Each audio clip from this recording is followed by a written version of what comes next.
Hello, hello, everybody. What's up? Welcome to the show. Uh, welcome to the show, everybody. Yeah, get you in here. Hmm, I got everybody in.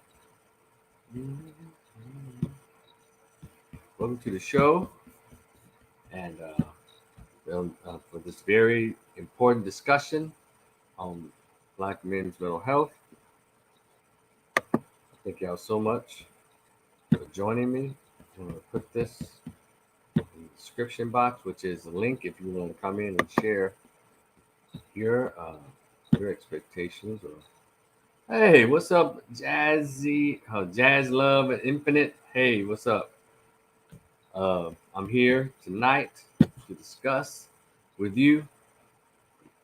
Whew, man, heavy topic, but Black men's mental health is not discussed enough. If you ask me, here on the studio in the on the chat room, on in the description box, as well as right here, you can see right here there is a Cash App, and these are brought to you weekly because I want to talk to y'all. But I appreciate all of those of you who show up because this is a very important conversation that is probably well overdue. And I know tonight I was supposed to have a conversation about child support, but that show has been rescheduled, and so I decided to uh, replace it with this show about Black men's mental health. And for those of you who don't know who I am, my name is Rico, and I am a master's level social worker. I uh, graduated from Grambling State University with an undergrad degree in psychology and a second undergrad degree in criminal justice, BS in criminal justice. And I uh, went to graduate school stayed and went on to graduate school at Grambling State University, where I earned a master's degree in social work with a concentration in mental health. And since '96, after I graduated, I've been working in the field of social work in the capacity of a counselor in substance abuse and inpatient or outpatient counselor in mental health and substance abuse, or what's called co-occurring disorders. And co-occurring disorders or being dually diagnosed means that you have an addiction as well as you've been diagnosed with a mood disorder such as bipolar disorder, major depression, schizophrenia, schizoaffective disorder, PTSD. Am I leaving out anything? Let's put this in my ear. Let's do this.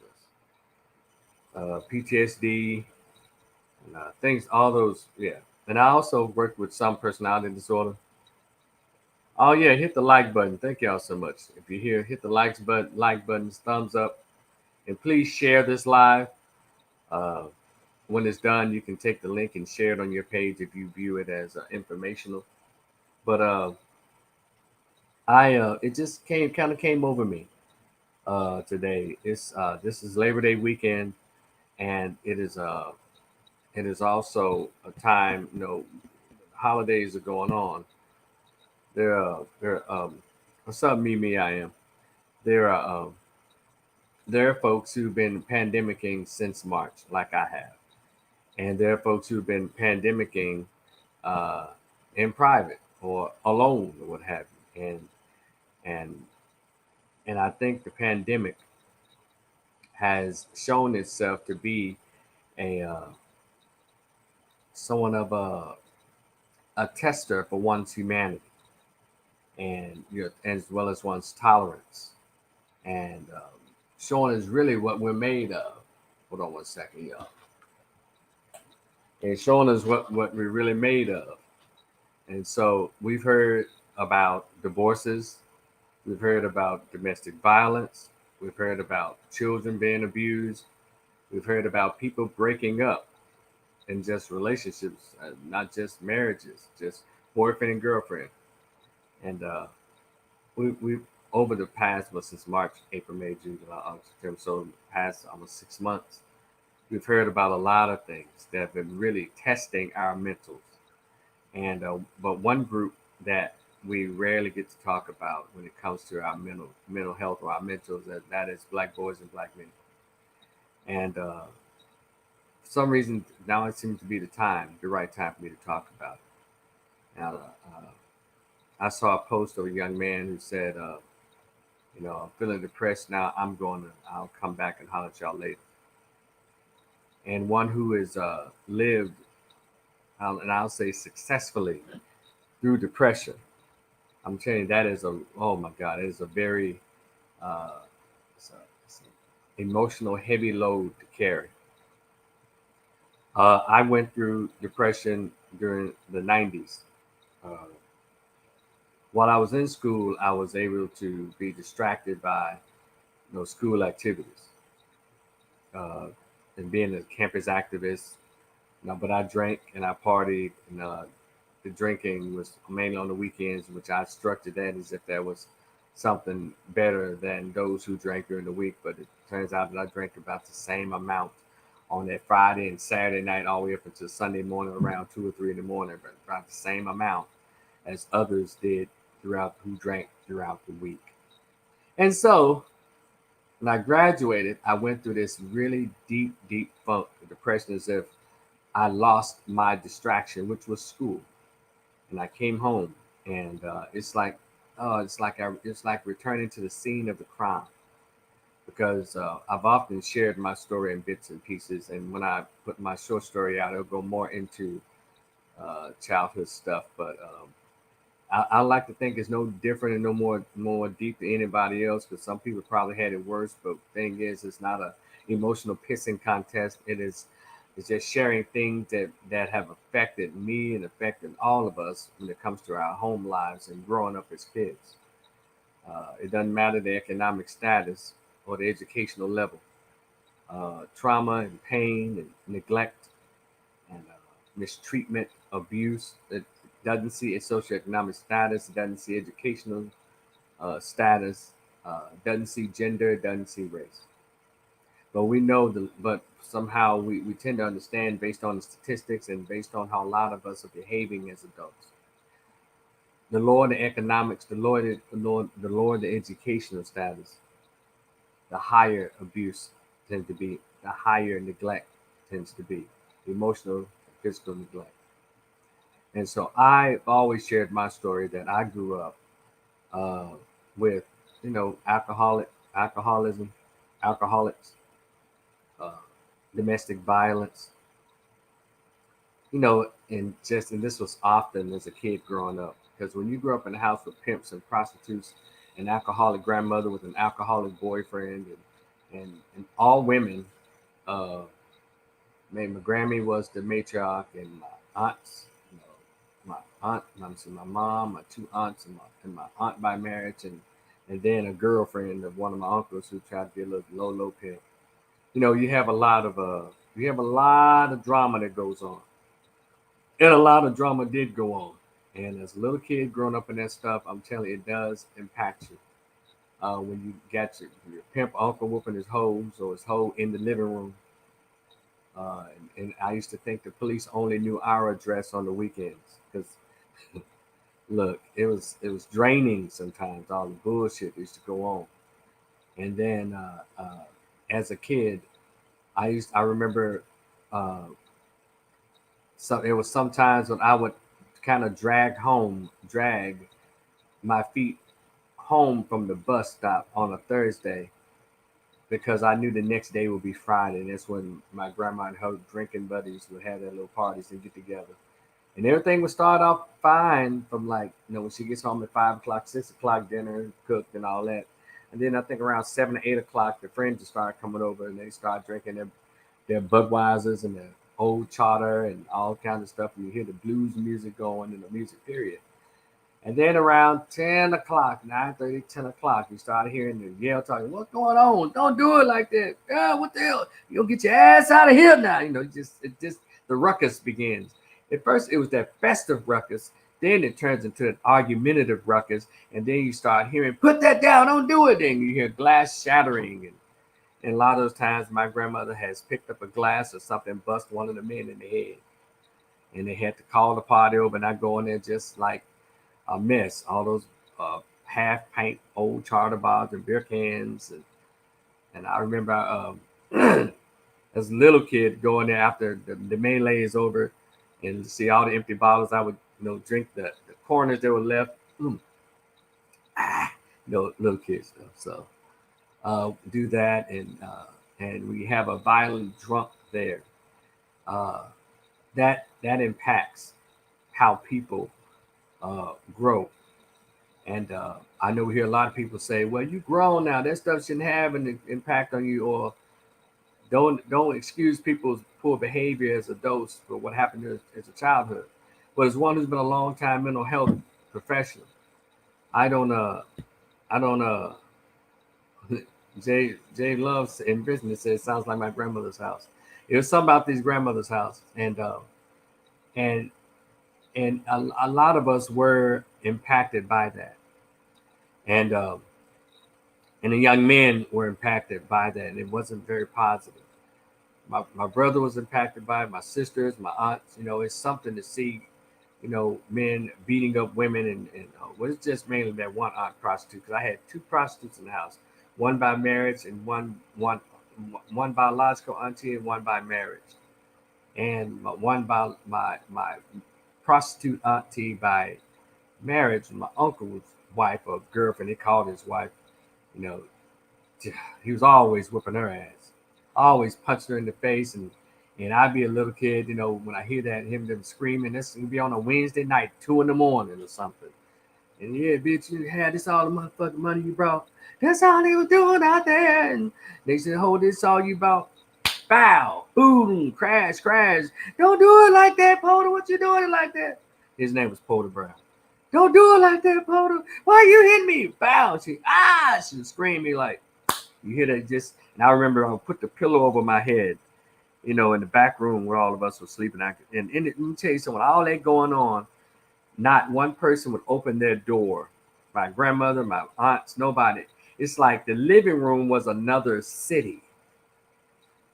And my grandmother's room was like everybody's room was a different, like it was different parts of the world. That door was the shield from the outside world, if you will. And they had carte blanche rule over the living room. And she'd be screaming, and you hear him talking and cussing her out. She's all kinds of bitches and hoes, and don't come here with nothing less than your best, and all the kind of pimp talk. I heard every word of pimp talk growing up, and watching him do his thing. It's an angry drunk ass dude. Even when he wasn't drunk during the week, he'd be sitting around getting something to be mad about. So when he drank, he would let it all come out like this angry tyrant and violent, angry tyrant. It was terrible, and that's what I lived under. And then we got old enough to people finally somebody would call the police on him, or my mom or somebody, or my other aunt would call the cops. My grandmother would not allow them to take him, or we got old enough to push his ass across the room or across the yard. My grandmother would yell, "Don't touch it, don't touch it." That all that stuff created resentment for him and for her. It's like she was protecting the monster. She was protecting the abuser. We have a lot of that going on. And so young children have to grow up in that. And I grew up in that. It impacted me, and because we're talking about Black men's mental health here. And young men, children growing up in that, it does have an adverse effect on how you behave in society, how you behave in relationships.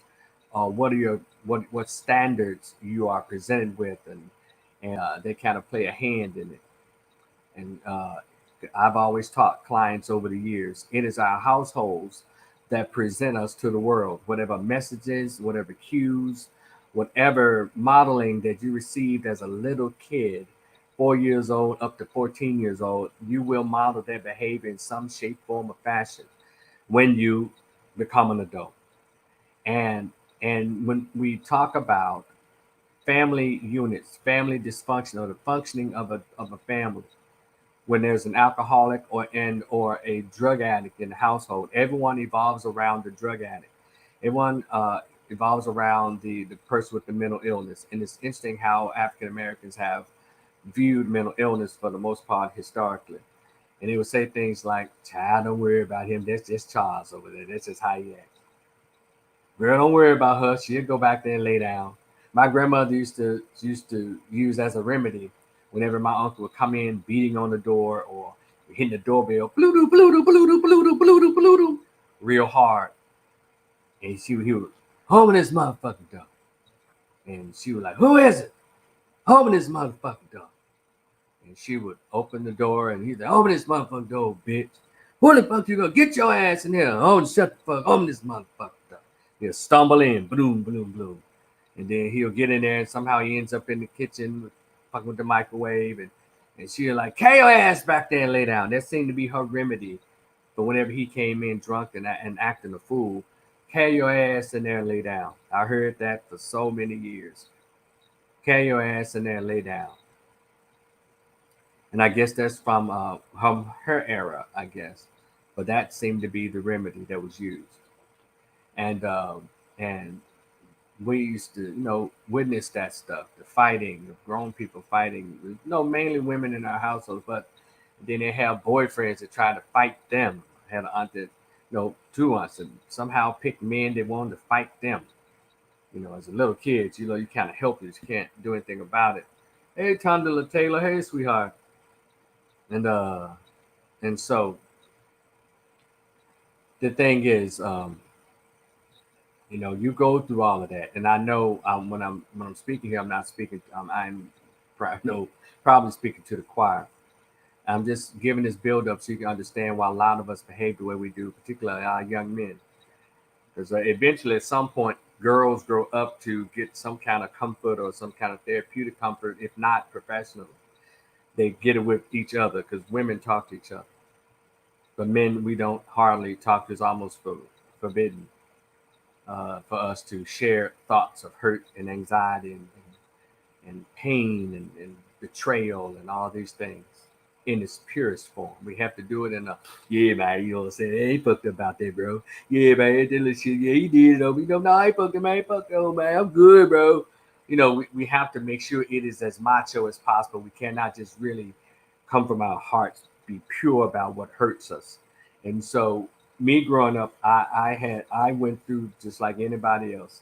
And even at 51 years old, I've been a counselor for over 20 years, and I can say that I've helped a lot of people.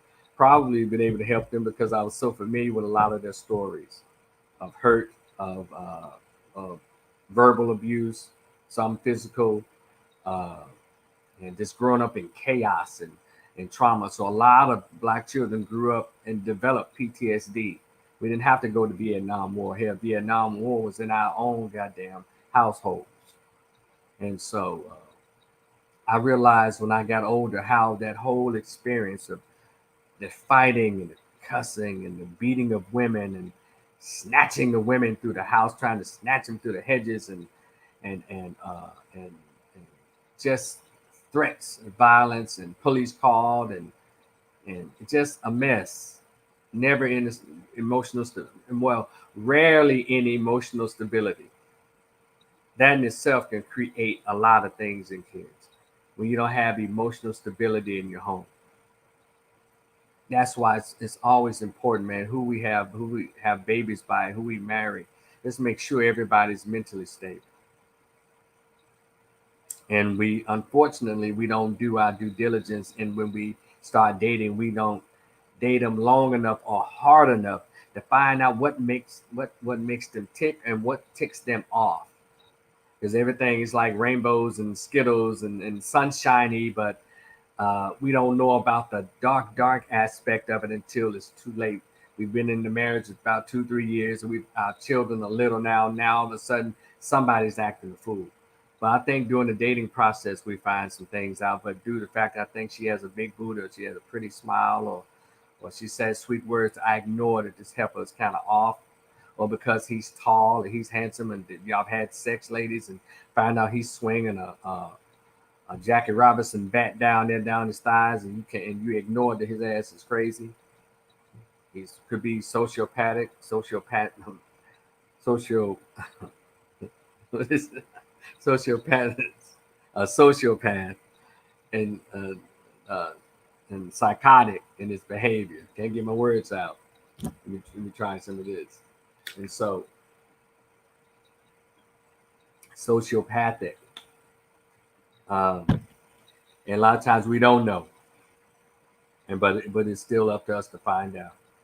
And so what happened to me in the family system of dysfunction, you have the hero child, you have the, let me make sure I get it right. You have the hero child, you have the mascot, hero, the mascot, the lost child. Yeah. Hold on one second. Let me look that real quick so I can make sure. Hero, the mascot. I'm gonna look it up for you so I can make sure I get them all right. Roles in the dysfunctional family. Roles in family. There you go. That's who you have. Scapegoat. Every member, it says every member plays a role as a part of the functioning unit. Let's see. You have, what are the roles in the family? You have a hero child. You have the lost child. You have the scapegoat. You have the placater. And for me, I was the um, I was the lost child. Um, and my Yeah, I was the lost child, and I think the middle child, just like the old show, the Brady Bunch. Jan was like the middle child, the lost child. She'd always say, "Marsha, Marsha, Marsha." Everything's about Marsha. If for those of you old enough to remember the Brady Bunch and all that. And the lost child is usually the one who tries to keep the peace, or they try to stay out of the way. When they're what's called the introverted ones. They don't say much, but they listen to everything. Therefore, they hear everything, they see everything, but don't say much. And we're always in our heads, the introverted ones. A lot, and when trauma is going on, when there's an alcoholic or drug addict in the household, everyone takes their positions because something's going to fall out. The hero child is usually there to pick up the slack where the parents fall off. They start doing the cooking. They start ironing the clothes, making sure everybody's taken care of. They're the caregivers, and they grow up looking out for everyone else, and they don't remember or learn how to take care of themselves. Y'all have those aunties that like to do everything, and the uncle say, "I got this." He was already and she was already trained to do that as a child growing up. There's no parents when a single parent has a lot of children. They're given roles. You have that oldest one. Sometimes that middle one will step up to the hero status to be the caregiver, the caretaker. And that in our families, we still have that sibling or that auntie or that uncle who everyone looks to solve the problem. And then you have me, the introverted, uh, the one who kind of stayed in the background when all the stuff was going on. What I can, not to add fuel to the fire. Kind of stayed out of the way, and everything that went on, I kept it up here. I didn't explore it too outside of here too much. So that also creates a high level of shyness. But as I grew into my teenage years, really debilitated emotionally as it relates to being outgoing and all of that. And so when I got to be 18, 19 years old, high school, I found really high school, 16, 15, 16, 17, high school, I found my voice in a way of, when I call another distraction away from my own stuff that was happening at home, I was able to cre- create what's another persona, meaning I was labeled the militant, I guess, the one, the outspoken one at school. I would see the things that were going on at school. I would write about it or I would mention it. And that created controversy, which has also served as a deflection from my own shit that was going on at home. And so I was able to take that and transition it on to college. Same thing. My first semester, my first year that you didn't even know I was there. I was really quiet and kind of shy and mentally sheltered and very introverted. Even though I was meeting people, meeting new friends from California, from Michigan, from Illinois, from you name it, just college. but I was still kind of shy. It wasn't until a year and a half into my college years that I opened up, because I found out that again, I'm pretty good at writing and speaking my piece, and people want to hear it. That in itself allowed me to kind of suppress my shyness and look past any issues. But I just want to say this: I didn't get away from that, all that trauma and all that drama that went on in my childhood. My interpersonal relationships suffered. Uh, it created a high level of insecurity, and if my social relationship with girls was off, you know, when you're not properly socialized, into girl relationship, you don't, you start in your head making them these people that they aren't. They're sorry, they're really just regular people. But you don't know all of this until, I didn't learn until later on that, they're just girls. You don't have to be afraid of them. You can say this to them. It's okay. But I'm telling you, when you have sons, and it is important that they be socialized early. Because I played with everybody when I was a little kid, but puberty set in, and adolescence and puberty and all that stuff. But that's a whole nother level of experience. It's not little kids just playing with each other, playing dirt, playing hide and go seek, and catch a girl, kiss a girl. That stuff, it's a whole nother level. And mind you, the teaching and learning that I received, my introduction to sex and sexuality, wasn't under the best circumstances. I'm in there, prostitutes and shit coming in, booty shorts, tight jeans, camel toe everywhere, tits everywhere, and sex talk, and fighting, and bitches and hoes. And so here I'm a little kid absorbing it. So my appropriate way of approaching and dealing with sex and sexuality was thrown off. And it was proof in the pudding when I got into interpersonal relationship with girls. I didn't hardly think of them as people. They were just really objects for me to screw, because I didn't see too many of those examples of, I didn't where there weren't any examples in my household of loving, caring, equal relationships. It was just pimping and hoes, or just, you know, screwing. And there's violence attached to it. So even on my street, shit, it was hoes up and down my street in my neighborhood. It's, just not too many, but it was there, up and down. Just I'll just hit up and down my streets, hoes as a little kid. And so that's the teaching and learning that I had to work on myself. And I had girlfriends and stuff, but of course they all dumped my ass. They said they referred to me as being mentally cruel. And then I'm like, how was I mentally cruel? Well, because I didn't allow you to tell me what to do or boss me around. And there was a lot of cases, but a lot of times I could tell them, no, I wasn't mentally cruel. I would just disappear emotionally. So I guess they consider that being cruel. When they were trying to like me during those years in my 20s, even in my 30s, I wasn't worth a damn, because alcohol had taken a nice hold in my 30s. Uh, because those were the years, most of the years I was going through my really deep depression. I drank from Wednesday to Sunday morning, because I went to the club from Wednesday night to Sunday morning. I went to black clubs, I went to mixed clubs, I went to mainly the clubs, the mixed ones and the white ones, because the drinks were cheaper and they didn't charge white people that much. They still don't, in clubs today, white clubs, the mixed club, they don't charge white people that much to get in. And so I went where the drinks were cheaper. And luckily, I grew up in the 70s and 80s. So I'm an MTV kid. So I know all of the songs, all of the music. So wherever I went, I was, shit, it was on and popping.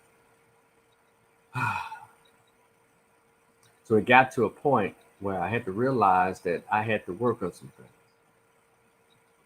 My interpersonal relationship, my how, and realize that women are people too. And then also, they're not just for screwing. I had to learn that.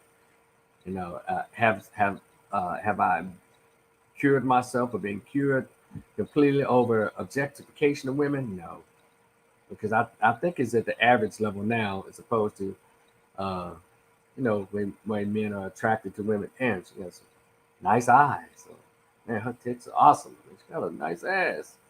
Huge smile. You know, I think I'm at the regular, but 10 years ago, damn, I see, no, when I look at my, oh yeah, her legs can go straight up in the air. That mouth on her is serious.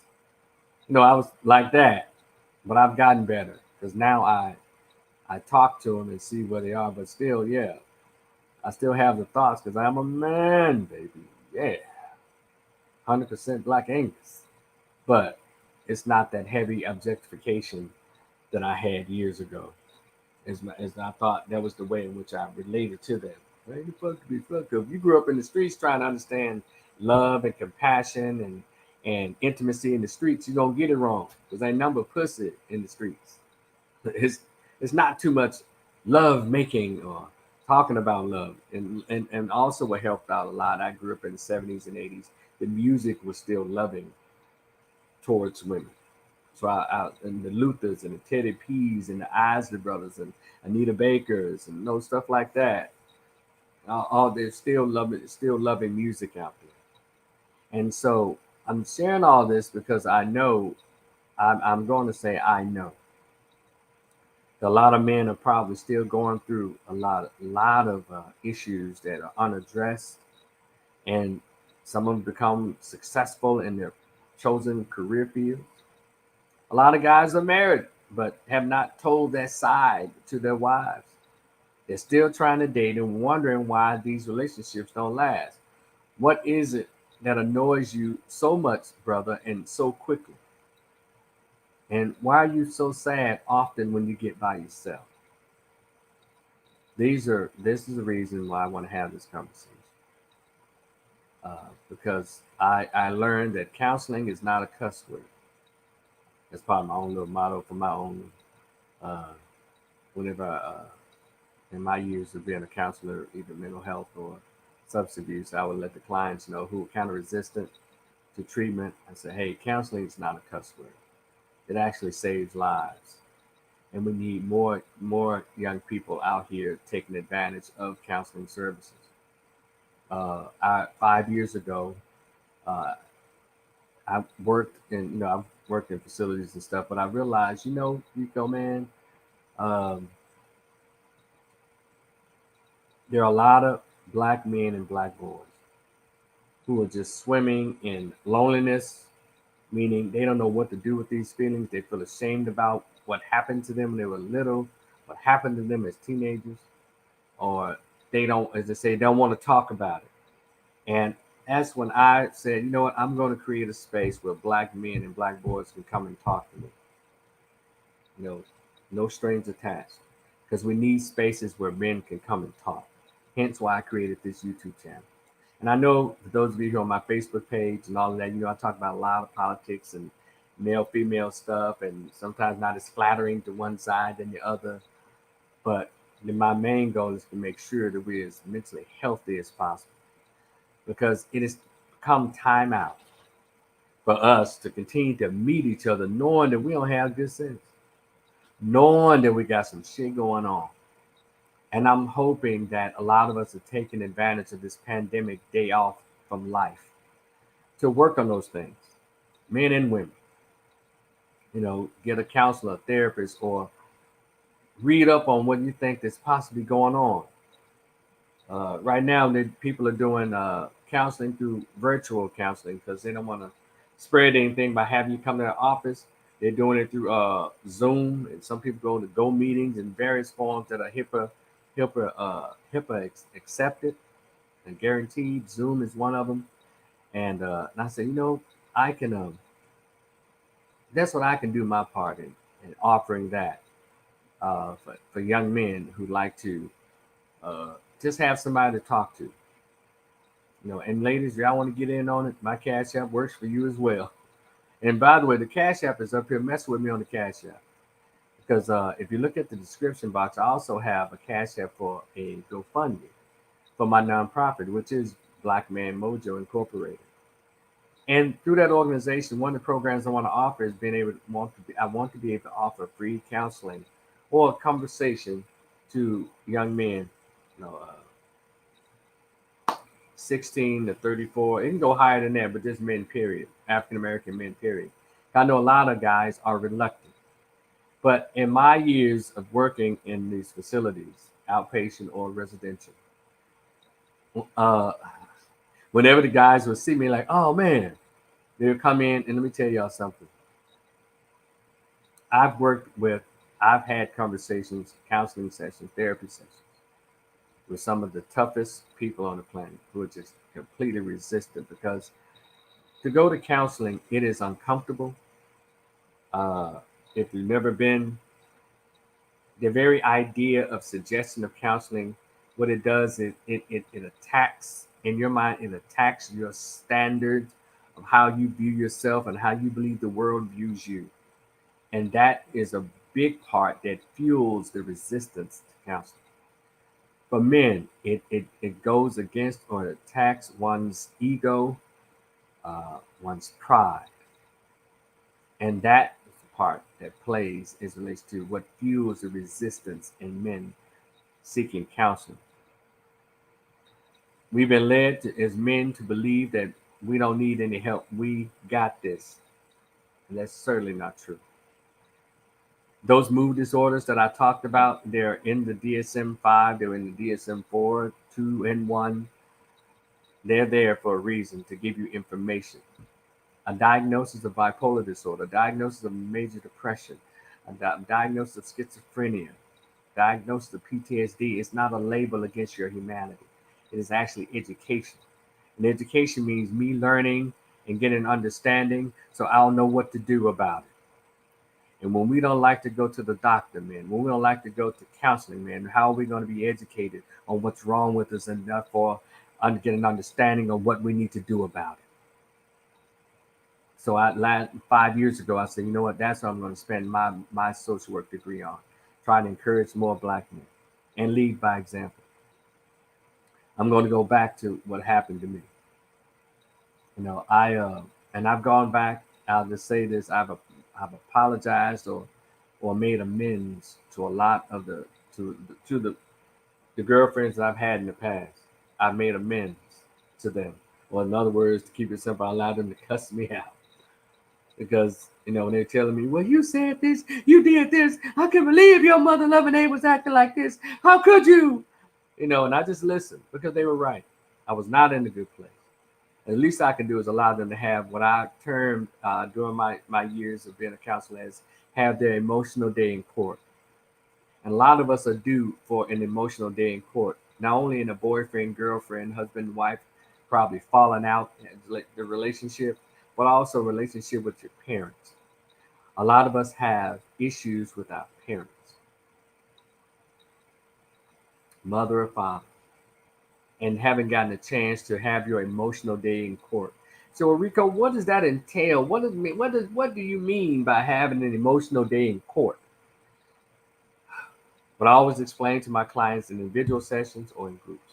Your emotional day in court as a child of a parent who was an alcoholic or an addict who was neglectful,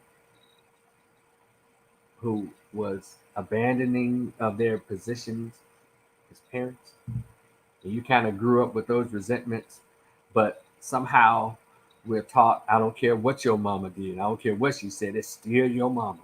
You only have one mother. That's what Black children are taught. Now, I've always hated that. I found it to be disgusting because what it does is it lets the parent who behaved badly as a parent off the hook while leaving the child, be it 10 years old, 20 years old, or 50 years old, held hostage emotionally. Because that's what they do. When you tell a child that you leave them vulnerable to be manipulated and held hostage emotionally. And I don't think that's fair. I remember a group when I was teaching this to adult alcoholics and addicts who were during my night program and outpatient. And I told them, they were asking, well, what can I do to make it up to my children? I said, well, let them have their emotional day in court. Because during the gatherings, now that you've sobered up or you found the Lord Jesus Christ and they the center of your life now, but you failed to address the emotional dead bodies that you left behind on your travels to Jesus Christ. You have not made amends to those children. And so over the years, they'll say little smart things or passive aggressive things during Thanksgiving dinner or Christmas, or some birthdays where they see you still there, but they still, even though you're doing better, but they still feel a level of resentment. Even there's some jealousy there, how people are flocked around you, but nobody flocked around them when you were acting a damn fool when they were little, and they couldn't express their hurt and their disappointment when you were doing you when they were kids. Either a drug addict, or you just out all night, or you left them with their grandparents all the time. So now it's the time for you to allow them to have their emotional day in court if you want a sincere relationship with your now adult children. One gentleman got upset. Well, my sons respect me. I ain't gonna have them to talk to me no any kind of way. I never suggested that they talk to you any kind of way. What I'm saying is, if it happens to come up time when they're sharing with you how you made them feel when they were 6 and 7 and 14, now that they're 25 to 35 years old, but they still have those unresolved, unaddressed feelings when they're talking to you, I don't care what they say, shut up. Don't say a word, because they couldn't say a word when they were kids because you were in control, even though you are off your mark as the parent, but you were still their parent and say they would, as they were taught. And he got upset. No, my sons love me. They'll disrespect me like this. Sir, it's not about disrespect. It's about you being fair. See, when folks get past their stuff, when they become non or sober and religious, they think everything is all right. No, it's not all right. People still have resentments, and it's not fair. And when you come up in drama and trauma, because the grown people around you don't know how to act, the children pick up on that, and they grow up into these adults doing all these different things.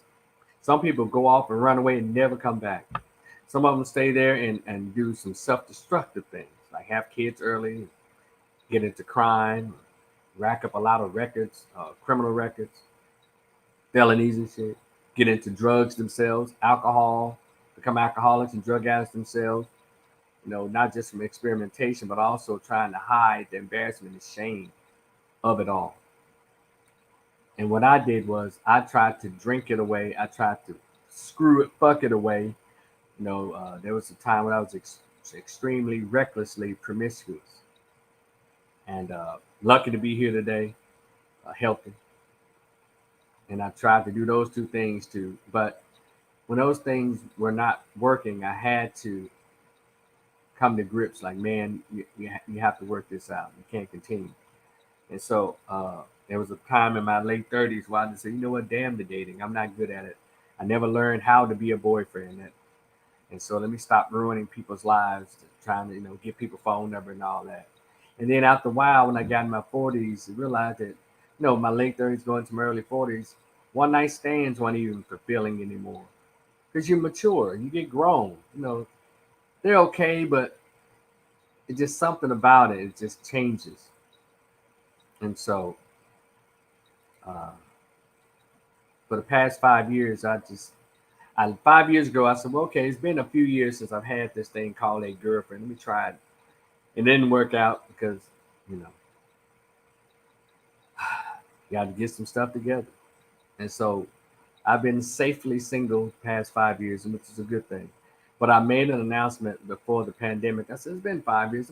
I've picked up some more information. I've tested some things, and I've worked on some things. And I said, well, maybe after the pandemic, I'll try it again. Let me see. Because I know in the past 5 years, even before then, I understood what I was about and what my limitations were. That my depression is always, I don't have it as bad as I did in the 90s and early 2000s up until 2007 or 8. Uh, and I do have medication that I keep. I have a bottle of citalopram that I just keep just in case I feel myself going over too far. But I have what is called, melancholy days. Uh, you might feel badly uh, Friday, but Saturday afternoon you get over it, or Sunday morning you get past it. It's not like it used to be when I would just be out. I would just be in the bed all the time, wake up with tears in my eyes during the middle of the day, uh, and overwhelming sense of shame and thinking people saw me. Uh, if I was out of work or something, I thought everybody knew it, and I thought, said, "Damn, I got a master's degree, and they know I can't find a job in my field, so I drank more." It's very interesting that uh, sometimes I wouldn't have the money, but I always had enough to get a 24-ounce can of beer. And I mainly came out at night. I thought everybody was looking at me. It's when your mind really leaves you if you're not careful. You allow your mind to lead you to places that you don't want to go on your own. When you're only listening to your voice, that's what depression does. It'll take you to a place, and I would describe it as um, when you have in your brain, you have at least about 4 doors, 5 doors that you can twist the doorknob to say, "Hey, boom, boom, boom," or open it up and reach out to somebody. When depression is getting really bad, when those doors begin to decrease in your mind, you're down to 3 doors, you're down to 2 doors. Then all of a sudden, in your mind, there's no door that you can open to reach out to. And that's when you're in trouble because now you're only listening to you. And during that time, when you're depression and you're only listening to you, there's nothing good that you're saying about you. You're not good enough. You're stupid. It's your fault. Everybody sees your flaws. Why the fuck are you here? And I would share this with my clients who are feeling depressed. You have to be careful and really work hard and not allowing those doors to decrease in our minds. And we've all been there. I've been there.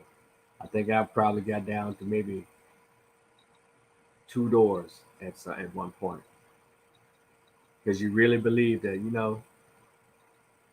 I ain't doing shit. Why the fuck am I here?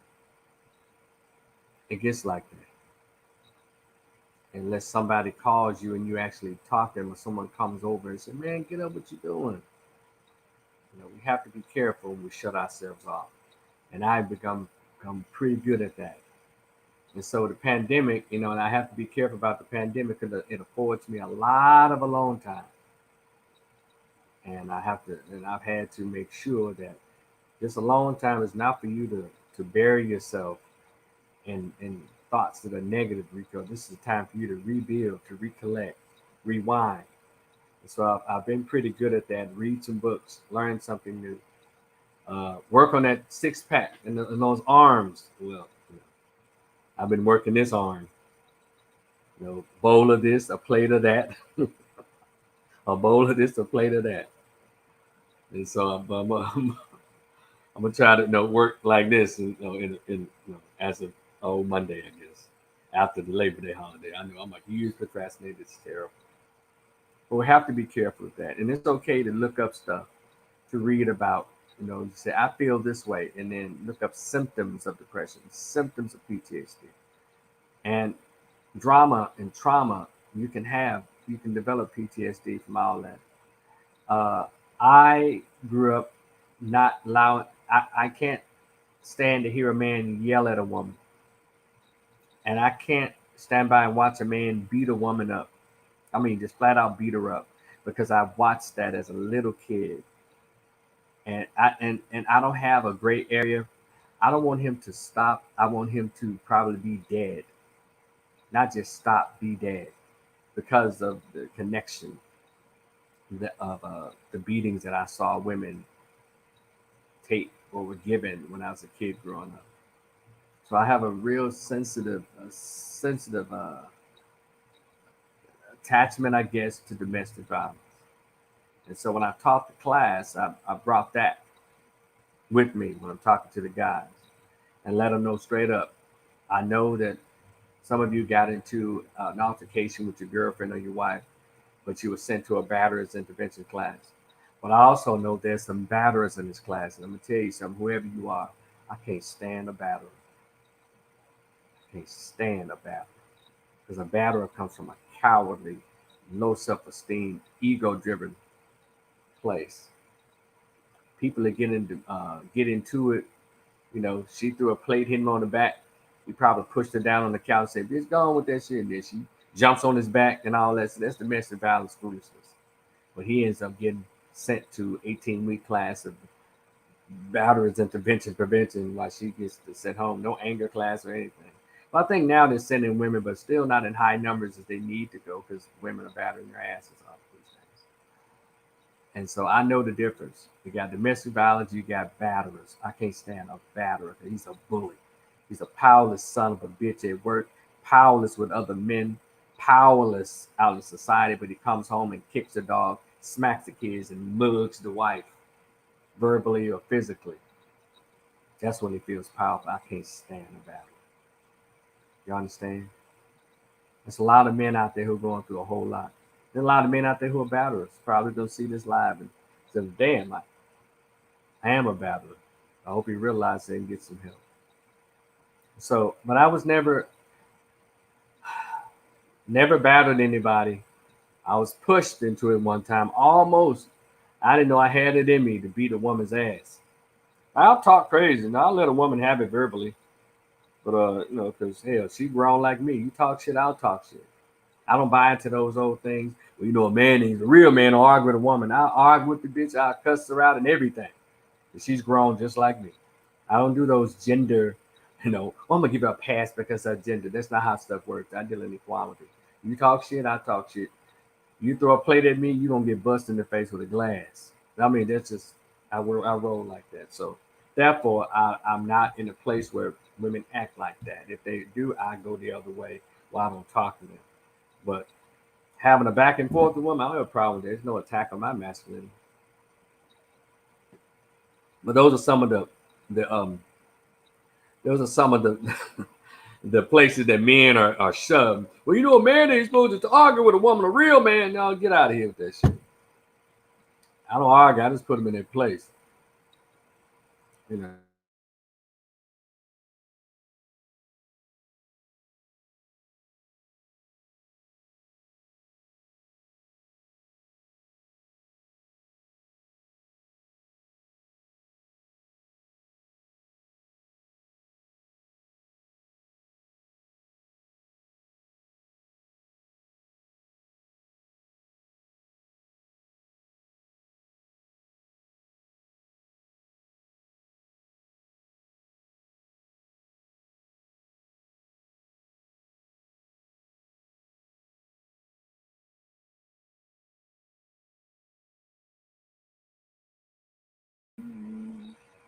My life is so beautiful.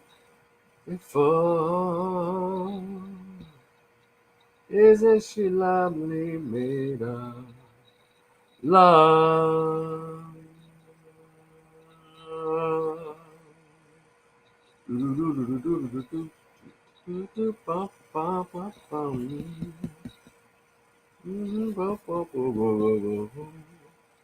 I'm back, y'all. What's up? So what I was saying is I can't stand a battery. But anyway, I'm gonna put my link up here, and y'all mess with me on that Cash App. It's up there. If you can read it in the title, this is the link. If you'd like to come in and share your story, or if you'd like to ask me any questions about it, I'm open to questions. I just put the link in the. I put a link in here. If you have any questions about mental health, any black men on here that please bring them on here.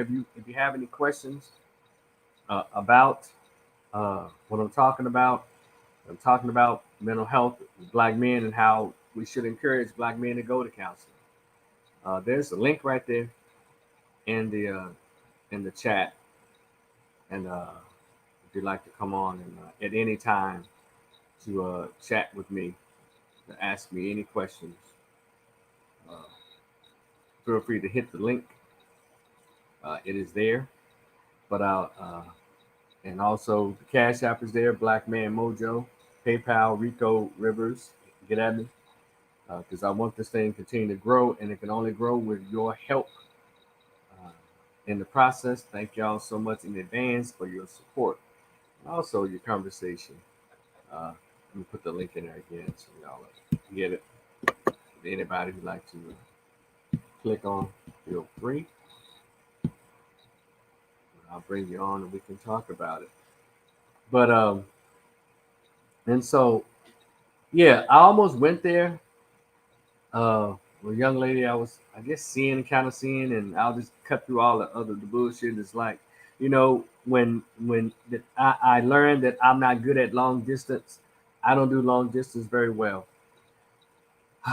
and and I would come home from school 5 hours every weekend, and she seemed not be available. And so one time I caught her with her. She was at a friend's house. I said, "So, what's up? Are we still in this thing? Are we still together? I love you. I care about you. Do you feel the same way?" But I should have known something when we were talking. She had her arms folded like this, and so I asked her, "So you feel the same way about me?" She said, and when she did it, my arms grew a mind of their own. My hand, my right hand. Next thing I knew, I grabbed her. Before I knew it, boom. I'm like, bitch, did you just smirk at me?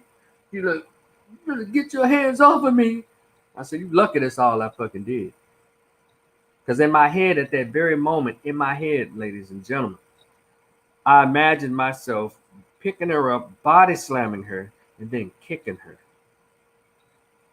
And that thought, it scared me because I didn't know I had that in me to do that, to react that way. And I immediately got in my car and I left the scene, and we didn't talk about 3 or 4 years. We started talking again or strange stuff years later, but that night scared the shit out of me because I'm one of those persons. I don't get mad really easily, and I guess when I get mad, it goes into rage. And so I try not to go there. It's almost like Bill Bixby, the Bruce Banner, whatever, Credible Hook. Don't make me angry. You don't like me when I'm angry, but I guess I'm not built enough for this medium to rip off my body. But and I just couldn't believe it. I literally drove home kind of shaking. I couldn't believe that she was able to pull that kind of anger, that kind of rage out of me. And then it goes to men who, I guess, they profess their love, and all of a sudden, you're like, no, no, stupid. And so that make me feel stupid. And good luck with that. But we have to also control that. So I'm glad, even in that thought of wanting to beat her ass, I didn't. Because I think that I beat her ass, I probably wouldn't have been able to stop. And I'm glad I didn't go there. And so I learned from that moment. It was back in 2008. I'm glad that I did not allow myself to go there. So I learned at that moment I got some stuff I need to work on. And I think we all do. And I want to encourage men to work on this stuff. And again, I'm opening myself up to any brother that ever want to talk or vibe. Hit me up on this live, set up an appointment, uh, and and fees are reasonable. Uh, I do not take insurance. It says Cash App, $ BlackManMojo. And, hit me up. We can either do through Zoom or on the telephone. It's up to you. And if there's some ladies that are like, I can't find nobody. No, we're just having a conversation. And ladies, I'm opening to you, but I'm really trying to encourage the young men to come on and if it's not me, then I hope it's somebody. But I just want to let you know I want to offer my expertise, my experience. Been a master's level social worker, licensed chemical dependency counselor, and in my home state of Tennessee, I'm a licensed master's level social worker. So I think I'm a pretty good listener. Pretty decent problem solver, but I'm not. It's not a cure. Because I know it's a lot of brothers out there who have some things that they just cannot tell anybody else, and it's been eating at them, and it's been kind of holding them back. And that's why I put this live on tonight so we can actually talk and share thoughts. And I think I'm due for a maintenance tune-up myself, uh, sitting on somebody's couch to get my thoughts, uh, to share my thoughts on what's going on. Because it's been a while since the last time I went. It's been quite a bit of time has passed. But just want to let y'all know that when I'm not doing the political thing, I'm here therapeutically for anybody who'd like to talk and share some things. And on this, yes, hit me with a message. Say, hey Rico, I'd like to participate in either Zoom or a phone conversation. Henry Garner, what's up, my brother? I put the link out there, man. If you want to talk about some stuff, this is my mental health, talking to black men and whoever else will come on.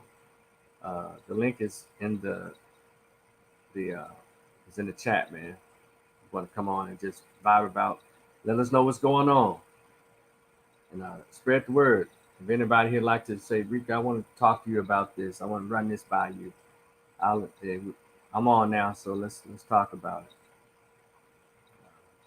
Black men and mental health, and we need to have that discussion.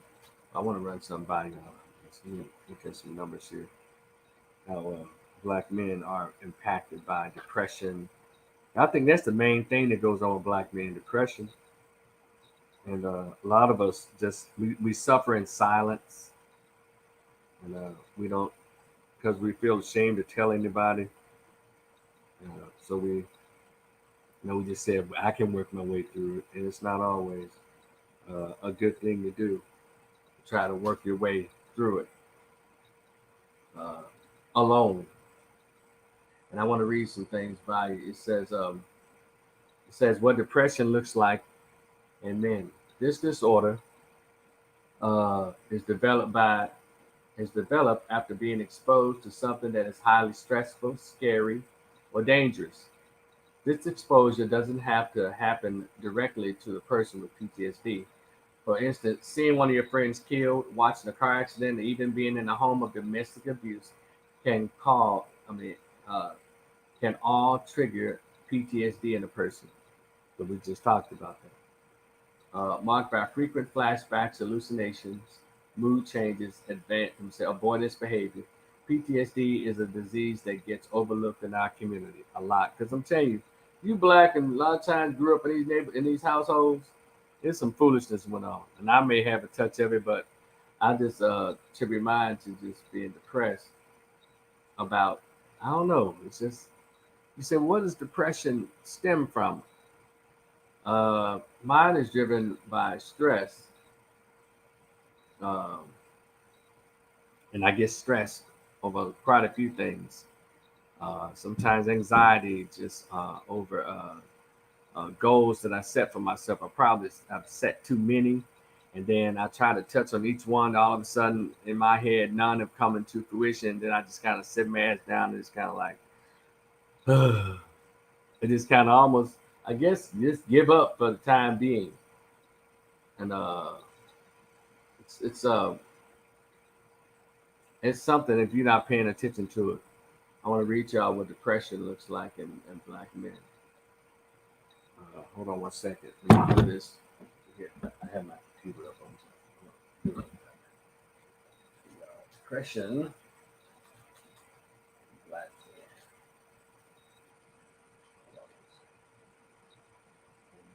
Depression in black males. What it looks like. Okay. And perfectionism. Yeah, it's one of those personality disorders. Henry Garner. Perfectionism is one of those personality disorders that also take us out. What does it look like in men? Number one, distancing themselves. First, men tend to distance themselves from their loved ones when they feel depressed.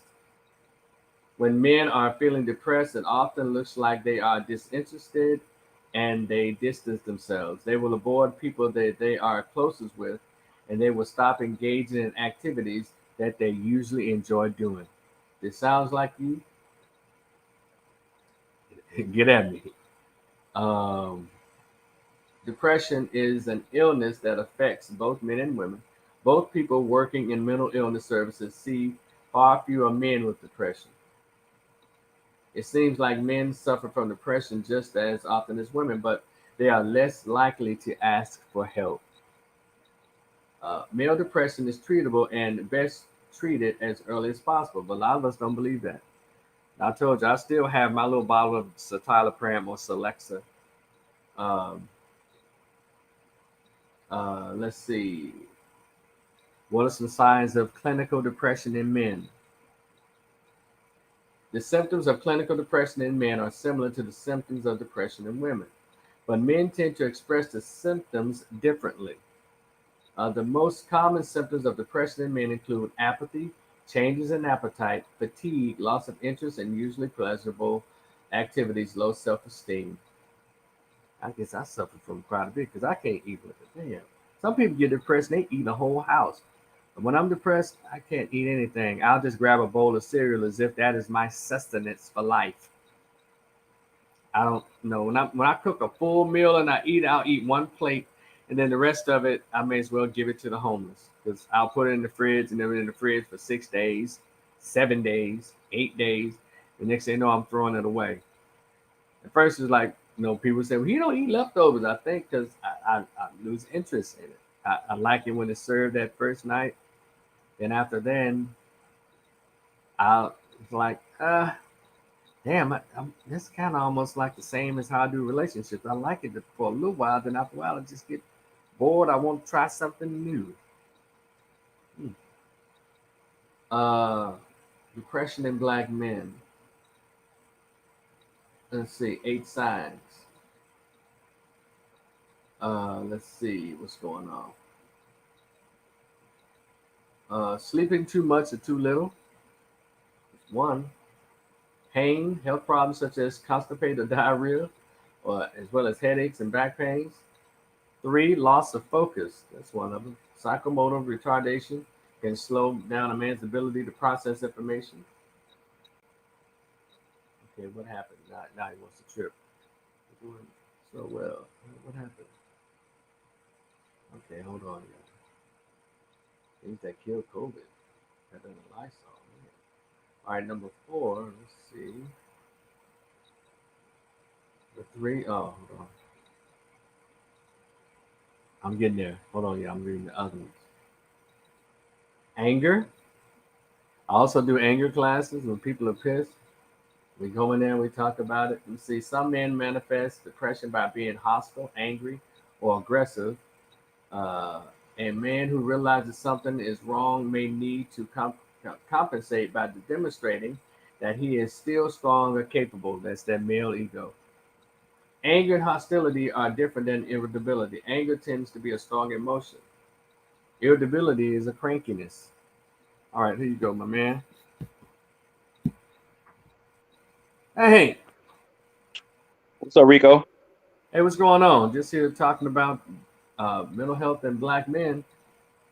What do you Yeah, have? I wanted to ask what you thought about. I don't know if you saw the post by Dr. T. Hassan Johnson right after the death of Chadwick Boseman, and he was talking about how um, Brother Boseman was so private with his illness because his mother taught him that people shouldn't make a fuss over him or not to let people make a fuss over him.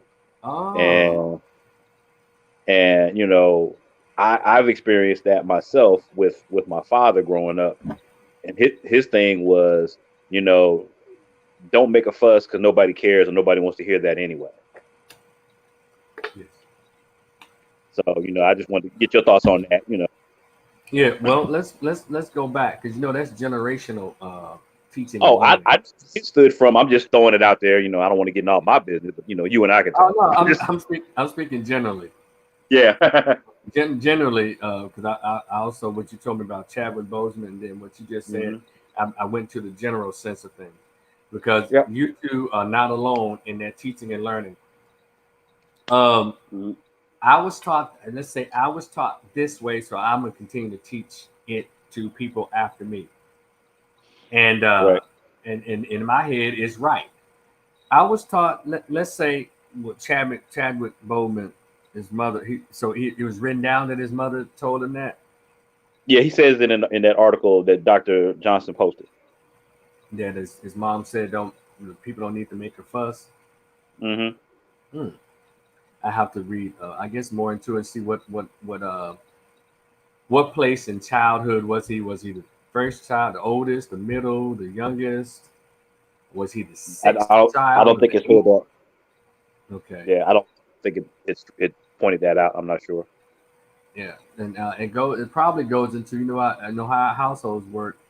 Uh, Whatever goes on in this house stays in this house. It's our business, or Hmm. under the umbrella, the world don't owe you anything. So why you think Yeah. you so special? Um, Hmm. because it does take a particular teaching and learning for somebody to have that down pat the way he had it down.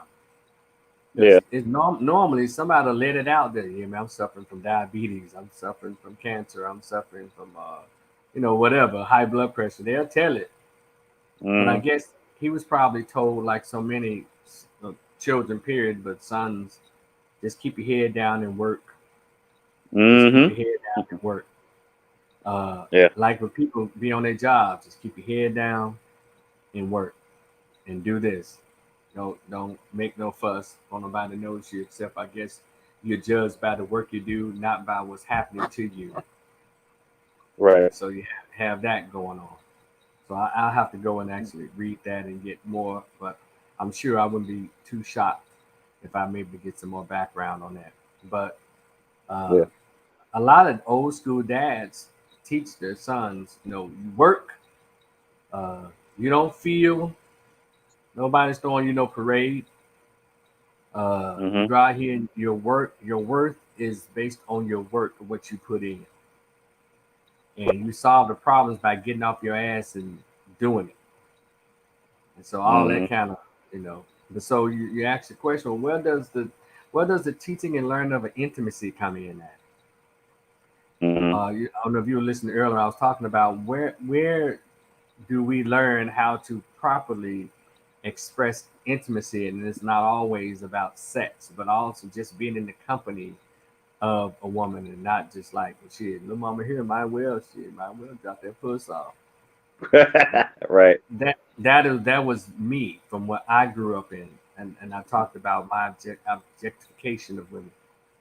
Uh, Hmm. if you listened earlier about how I grew up in pimping and hoeing, and how I was introduced into the idea of the realm of sex and sexuality, it wasn't very appropriate or pleasant. It was rough. It was there was no feeling involved. It was violence and sex, Hmm. and so I kind of picked up on both of those. Yeah. Uh, and so talking and just and then when you try to be the quote unquote good guy, you don't understand that you have to have a parachute where you can jump off that goddamn plane, but you go too far. And so the Hmm. simps and the good guys turn into the MGTOW dudes when they Right. weren't taught that it's okay to talk to them, but understand that they're just girls. You can say what you want to Right. say to them, just like they can say what they want to say to you. It goes into a whole lot of other shit about how men are taught, socialized, Right. opposite of girls. Yeah. So my question to you, with that teaching and learning, what do you think is done? What do you think it do you think it hindered a part of your development as a person, intimately, your emotionally? Do you think it hindered some parts? Yes. But I think I actually, I can't say I fully dealt with it, but I think me and my father worked it out before he Mm-hmm. passed. So I was thankful for that. I understood why he was the way he was, and why he acted the way toward me he did. To hear your father say the reason why he didn't get as close to you as he should have was because everyone who loved him either left him or died. It Mm-hmm. messed me up, because he was the youngest of nine. His parents died. He lost his parents. His mother died when he was 3. His father died when he was 9, and then he was sent to go live with older relatives. And his older siblings, moved to the West Coast, and the rest stayed here in Louisiana. Mm-hmm. So he's the youngest of 9, but I'm an only child, you know. So I'm like, okay. But what I learned from that was that, I don't want to be that cold person, you know, to feel like your father didn't love you till you were like 13, 15. And then by the time I got to college and met y'all, we was at Grambling, we was bosom buddies. We had talked through it and worked it out. And he told me he was proud of me and all this other good stuff. But, whatever damage had been done had already been done. So by the time I started dating women who had kids, because I don't have any children of my own, I always made it a point to say, hey, I'm going to be in this kid's life. I need to show him some kind of affection, let him know that, hey, I'm here for you. Your dad might not be here, or even if he is here, I'm here too.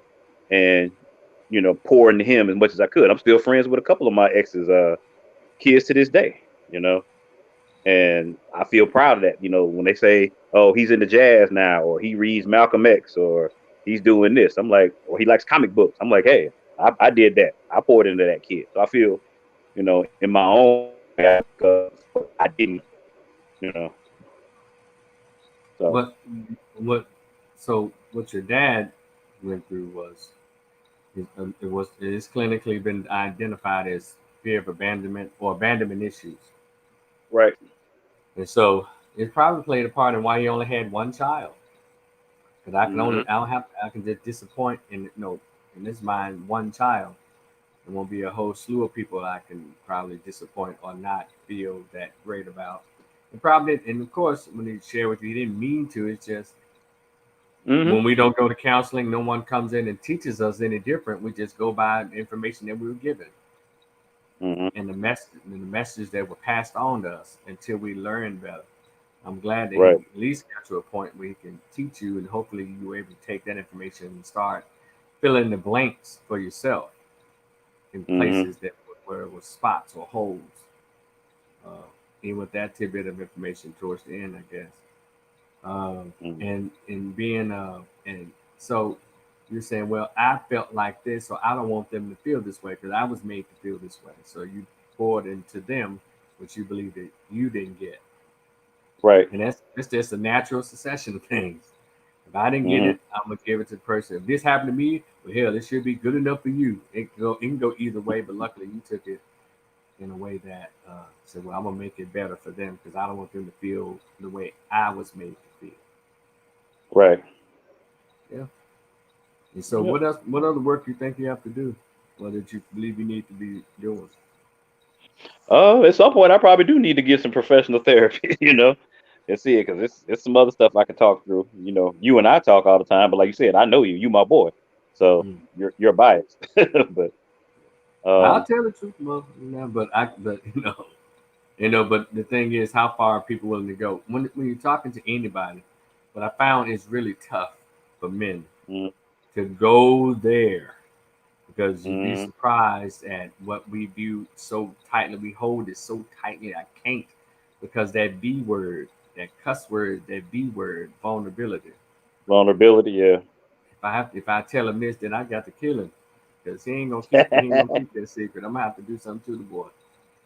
yeah, Uh, and I've had a lot of men in my office over the years that I've been able to mm, crack that code, or I was successful in creating a space right, where they can just go and tell it and just let it go and let it go where it belongs. That's not on your mind and your heart and planted in your soul. That's mm, when I had my office. Since I always try to create that environment where, and I know how men operate. I know what we hold so dear, our pride, our ego, our name, and how we believe people should perceive us. Those things are very precious to us.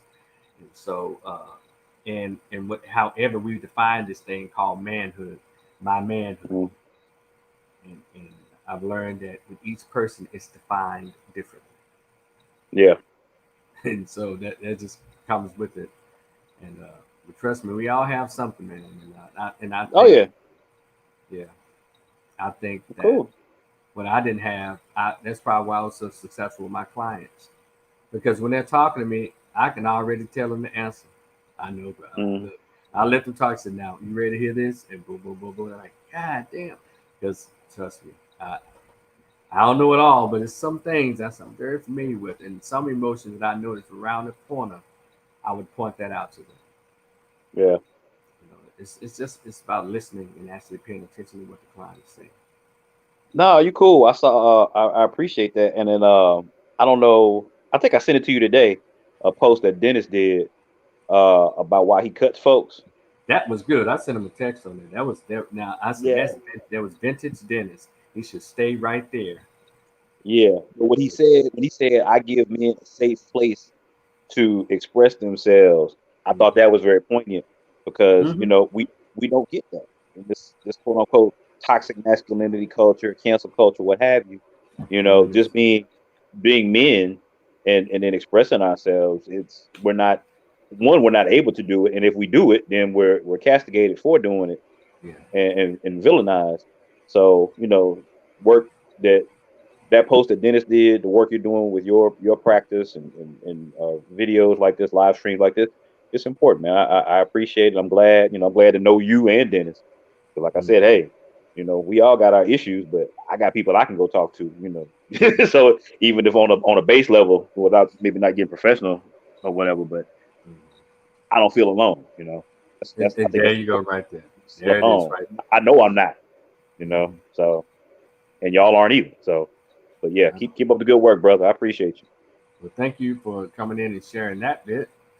Mhm. Uh, and if you want to hang around or just go back to the chat, it's up to you. I'll go back to the chat. Y'all do your thing. Hopefully, I inspire somebody else to chime in and say something. Yeah, right So, on. but Okay. but stay up, brother. All right, One love. for Peace. sure. Like that. And thank you, Hank, for that. Anybody else who'd like to come on and just share with me if you have a question or something that's on your mind? This is we're having a discussion about black men's mental health, and I'm asking y'all to support the live with that cash app, $ Black Man Mojo.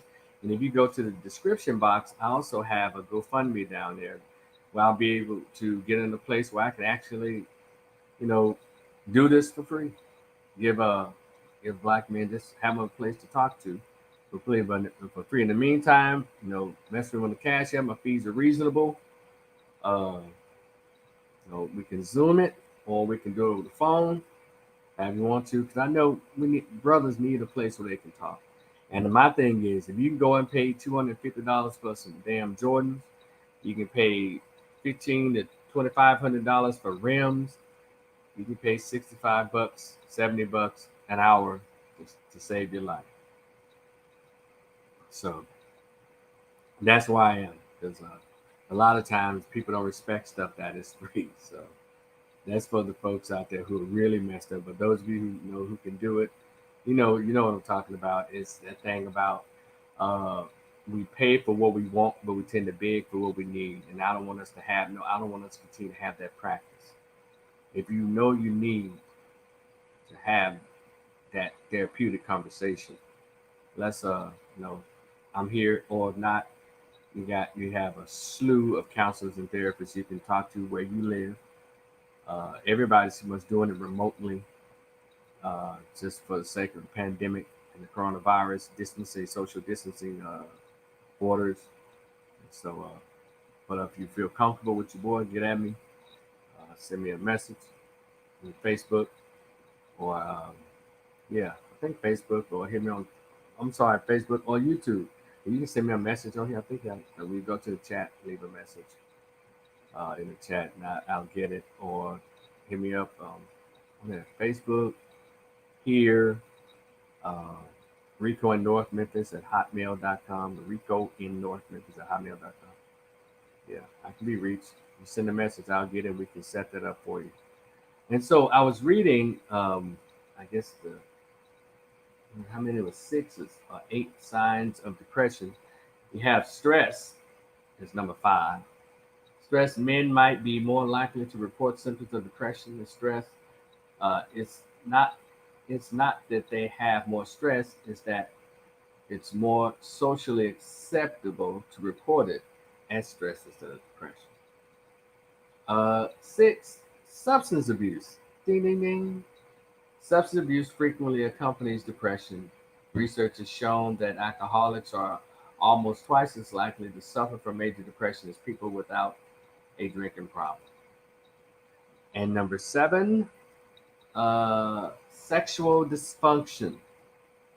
Depression is a common reason for loss of desire and erectile dysfunction. Yeah, and it's one symptom that men are inclined not to report. And that's that shame. He's depressed. No, he don't want to have sex right now. He's not even thinking about that because other stuff is on his mind. We've all been there. I've been there.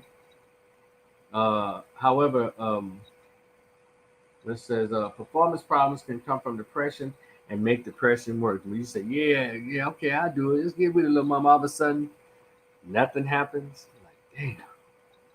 And that send you into deeper depression. Now you think that little mama think that you can't take care of your business. You can't rise to the occasion. That's into a deeper, what's called emotional despair. Uh, let's see. However, erectile dysfunction can be the result of other medical conditions or medications, including antidepressants. So yeah, be careful with the citalopram and the Celexa. My strong recommendation is that you can go after one symptom at a time, or it's a group of symptoms. It's what this Dr. Kaplan saying, or Klapow saying. Number 8, the final symptom is suicidal thoughts. Women are more likely to attempt suicide. Women are more likely to attempt suicide. Y'all get this? But men are more than 4 times likely to die if they do attempt suicide. One reason is that men tend to choose more lethal methods. The more often they more often use firearms and kill themselves the first time they try. Older men are at the highest risk for suicide, and doctors may miss depression symptoms in this group. In fact, more than 70% of older suicide victims saw the primary care physician within 1 month of their death.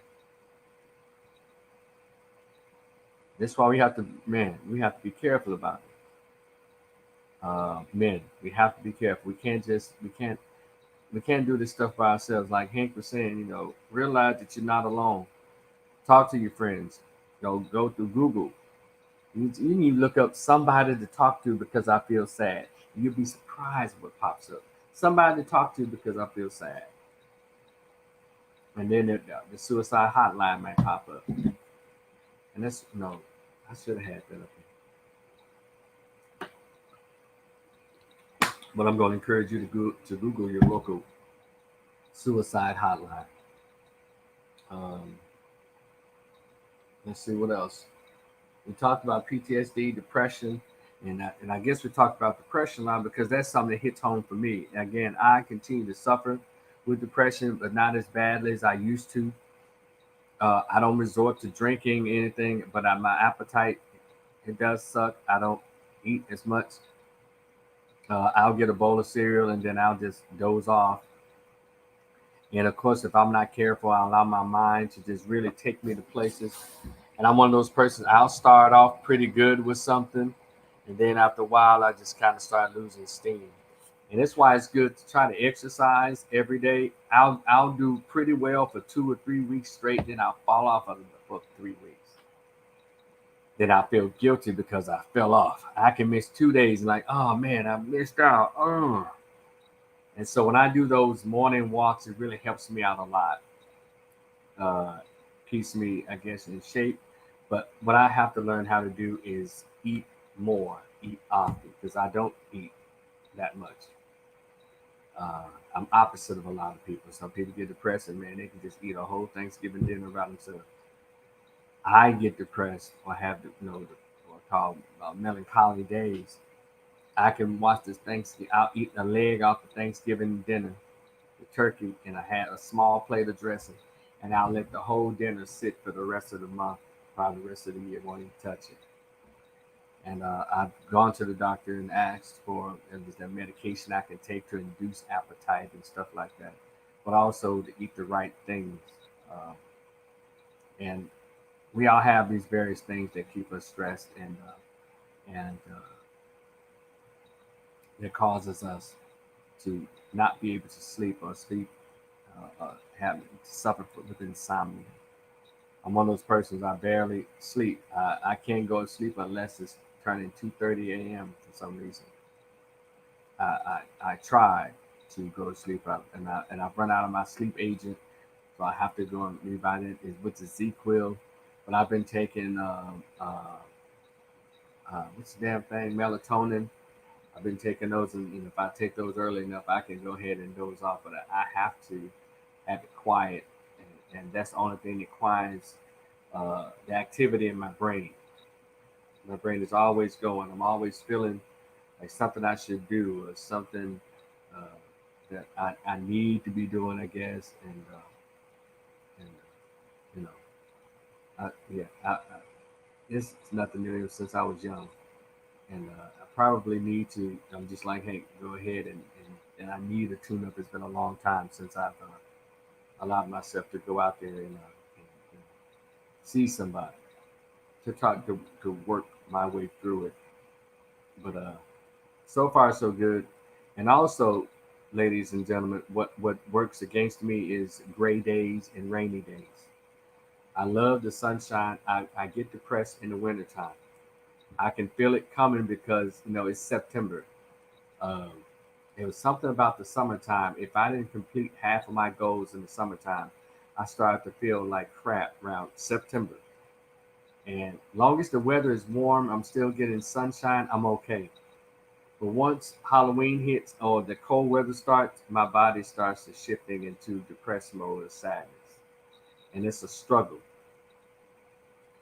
for me between now, January, my birthday, into February. It's like I just kind of shut down, trying to just go through the motions until next March when the sun comes back.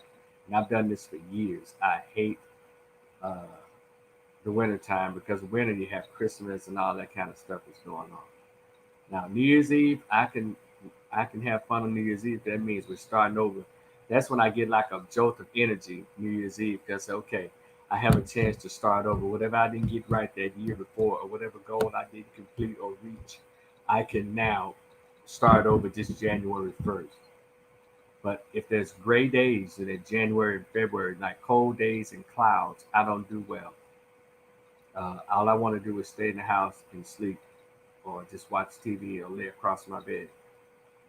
Maybe because I've been probably single too long. Maybe I need a girlfriend to bug me, to come over and cook for me and do all that and keep me up. Because if it's up to me, I'll just lay across the bed. Maybe I'm not saying there aren't any benefits to having a significant other, but the kind of person I am, I need her to be particular uh, significant other. I need her to be really warm and nurturing and really nice, uh, not rough and loud and irritable and bitchy. I can't do that. Henry says, be careful with those sleep aids, bro. Use that energy to better yourself, write or create. Keep exercise. I'm speaking about myself too, because I am the same. Yeah, I think it's an Aquarius thing, Hank. Uh, yeah, and but thing is, I don't. I have so many things in my head that I can write down, but it just being able to sit at my computer and actually sit down and write it. Now, when I write something, I get on the roll. I feel good about it, and it usually comes out a masterpiece. But it just getting me there to my seat in my computer area to write it down. Uh, and I always have something on my mind that I can write down, and then I want to pass it around. And so, but I have a lot of plans for how I plan, how I want to do it when the pandemic is over. And I think the pandemic is probably, I guess, finally getting to me. A lot of people are just panicking, acting a fool. Not March, but May, June, July, people are just. Phew. For me, I like, no, I'm good. See, I'm great, because I like, hey, I need this time. I like being to myself, but I think now I'm kind of ready for all this shit to be over. But not so much that I'll go out here and start doing stuff without a mask. I'm not going to do that. But I'm kind of over it. So I'm ready for the election to be over. I'm ready for all this stuff to be over. So me personally, health wise, I get back to living and being out and about. And I'm ready for, I guess I'll have to accept the sun is going to leave by the end of October, or it's gonna start sharing days with gray days and cold days. I have coats and cool stuff to wear, but um, it's just I don't weather-wise. I don't do well when it's cold and it's cold or it's rainy, and heaven forbid it's rainy and cold. I ain't worth a damn. I just wish they would. In my head, I wish they would. When it's cold and rainy, they say you're off from work that day until the weather clears. Then you come back when the sun. But I know that's not reality. Uh, but that's how I would like in my head. I would love for it to operate that way, but I know it's not reality. And so, for those of you who are just coming in, thank you so much. Welcome to this uh, conversations with Rico and discussion on Black men's mental health. And the saying up here, if you can read, please support the live. The Cash App, $ BlackManMojo. The PayPal, there's Rico Rivers. Uh, most appreciated. I swear it's going to go to the cause. Uh, he said, Hank said, that's why you need to keep doing it. Starting is the hardest part. Again, I'm talking about me too. I believe you, man. Hank said, I put some in the collection plate too. But thanks, bro. Amen. Amen. Amen. But again, if y'all know some brothers, if they read this, if they just want somebody to talk to, hey, again, I'm that guy. We can do a Zoom or we can do it over the phone. I hit you with that Cash App, and look, it doesn't cost as much as a pair of your Jordans or your new Rolly that you bought or your new pair of expensive jeans. Mm-mm. And this, your mental health is far more priceless than rims on your new car or the new $50,000 automobile you just bought. Your mental health is far more important than that beautiful new jacket that you bought for the winter. So, you hit me up, I'll let you know. So, I talked about PTSD, talked about depression, and what's another major thing that black men anger. Let's talk about anger, and about because I've taught anger classes, anger signs, anger signs, and I would say black men, but I know it's going to say men. Show y'all something. And anger is another deal because a lot of us have this unresolved. And also, if anybody like to come on and talk to you, boy, about whatever on your mind, here's a link right here. Here's the link, and just click on it and come on in. If you have any questions you want to ask, I'm here. I got a few minutes. We can talk about whatever is on your mind. And let's see. Yeah, whatever's on your mind, click the link and let's go ahead and get this conversation out in the open. It's something that you've been sitting on, but you want to share with me. I don't mind. Just look in the chat. The link is there. Let's see. Let's see what we got going on. Let's see the anger signs. Recognizing anger signs. Male depression, understanding issues. Let's see. 10 signs that you might be an angry person. Are we ready for this? Let's go. I know I'm sounding like I'm the clear eyes guy. I was talking about anger. In anger. So I'm sorry if I sound like that, y'all. Y'all know I got a little more pep. But this is Sunday night. This is a heavy topic, so it's nothing to be all jumping around and shit about. Let's see. All right, I'm gonna read some things here. Uh, 10 signs you might be an angry person. Here you go. You constantly judge people. Not all angry people scream all day. Some don't even see. As Ryan Suave, a trauma, anxiety, and mental health therapist at Colorado Addiction Treatment and Trauma Center, all points. Whatever. Damn, he's from all over the place. Just tell it, bro. Some angry people filter that anger into less obvious but still troubling attitudes and behavior. Anger can manifest with outward rage, and let's see, and screaming, yelling, and throwing things. It can also be a kind of inward retreat where you're judging and really kind of righteous about everything. Anybody up in there? Identify with this? You don't yell, but again, anger doesn't always look like the way we expect it to look. Uh, People with long-standing anger problems may not scream or be outwardly hostile.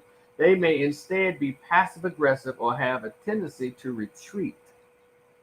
Some people are not explosive with their anger. Some people are withdrawing with their anger. Like this, you know what? I ain't trying to hear none of this shit. So they just disappear or be mad about it.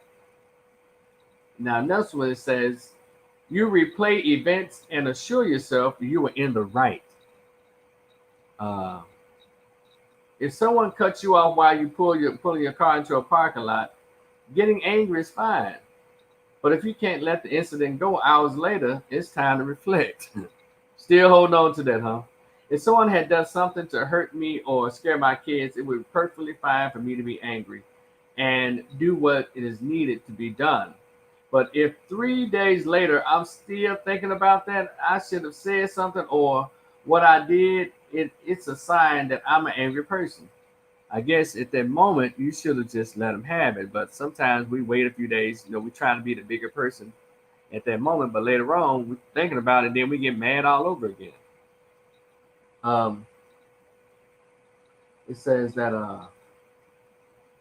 let's see, angry people retreat. Angry people treat these moments like they're Jim Garrison watching some dumbass film in a loop. They want to make sense out of what happened and construct a narrative where they're the good guy who was unfairly mistreated. Often they enlist people in the event after the fact, sharing their story to garner support or of their belief that they were wrong. I want to be right because that kind of makes sense and makes the emotion I had appropriate.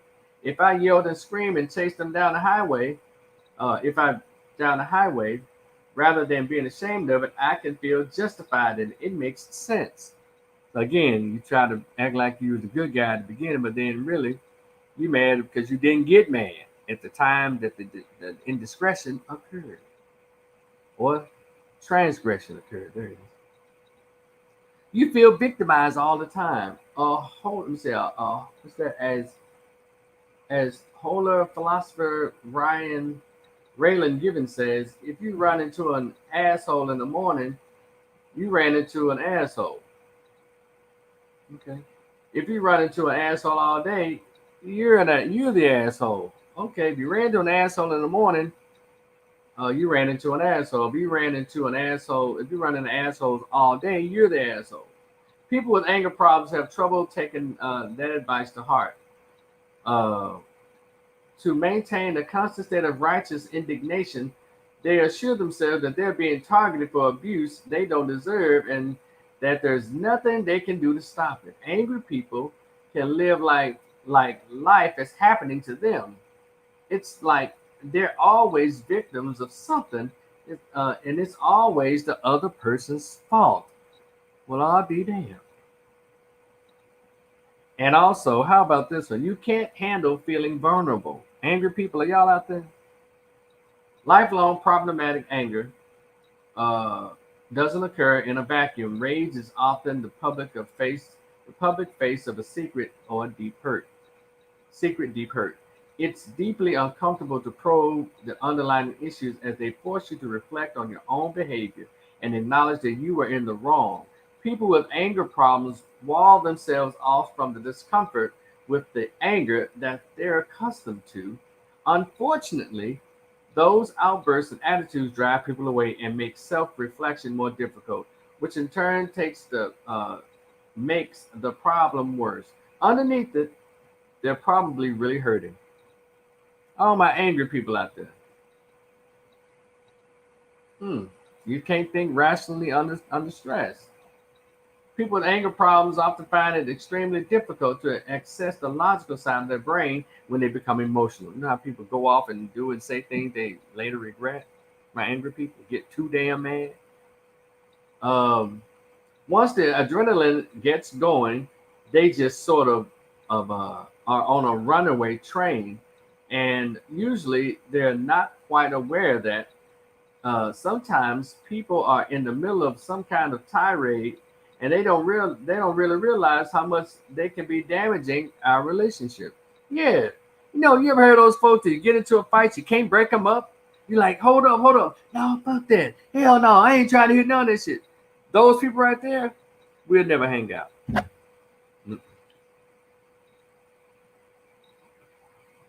People you can't calm down, I'll pass. People you can't calm down, keep them away from me.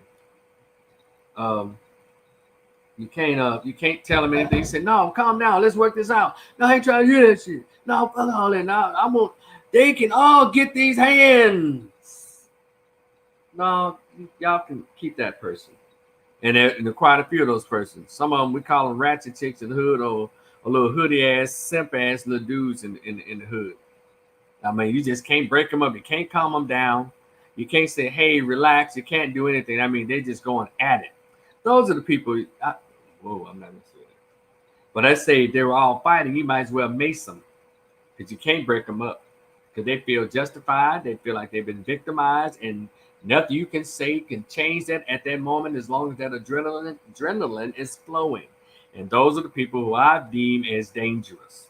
You can't break them up. You can't calm them down. You can't say, hey, look at the brighter side. Get those BT 1000, those machines. Get those folks away from me. They're dangerous. So, anyway, you love to criticize. Dr. Kaur says that angry people often project their anger outwards by insulting and belittling people around them. Intentionally or not, this normalizes anger. Other people end up feeling defensive and annoyed themselves. It's sort of like putting those feelings inside another person because nobody likes to feel criticized. Even if you tell yourself you're being helpful, generally the reaction that people will have when you're critical is defensive or shame. Those things are not great to have in a relationship. Now I'm just telling you. Now you don't have to listen to me. Look, I'm just keeping it real. Those folks, you can keep them away from me as well. They're unfeeling jackasses. You can keep them away as well. So anyway, see, there's a lot of stuff that we as men have to learn to work on. They offer all kinds of groups. I teach education on anger, substance abuse, relapse. I do all of that cool stuff. But also, there are people out in society that you can find that uh, who can help you. There's a book. One of my first books is called Anger Busters, and then there's another book called Anger No More. There are books on Amazon that one could look up. You can go and purchase. That will help you, give you more insight, and see if you're an angry person. If so, what does it look like? What is the cure? How do I get better? A lot of times with anger, what helps you get better is recognize that you, number one, recognize that you're angry, and find out the foundation. And when I was reading earlier about the part about it being difficult, almost uncomfortable, that sense of vulnerability. When you go to the root causes, and I'm going back to what I said an hour ago, or why I am angry, or why I am depressed, or why I, dealing with trauma. A lot of us don't want to go there. A lot of us don't want to talk about it. And I said earlier on my live that anger is viewed or is handled as a masculine emotion. A lot of us don't want to talk. A lot of us would prefer to be angry than to actually be hurt, than to have feelings of betrayal. To have hurt feelings and you fill in the blank. It's not very manly to say someone hurt my feelings or I feel messed up because, or even in the grieving processes, man. We tend to not want to go there to the deepest part of it. Oh shit, who's Lee Biko? What's up? Yes, he said, have you ever been suicidal, Rico? I'm to be fair to those let me put this question up here. Lee B. Lee Bite, what's up, Lee Bite? With the Mike Tyson emoji. He says, have you ever been suicidal, Rico? No. I want to be fair to those who's actually contemplated. But you said suicidal, not and not wanting to commit. Have I ever thought about it? Let me say this. I'm going to tell you something. Um,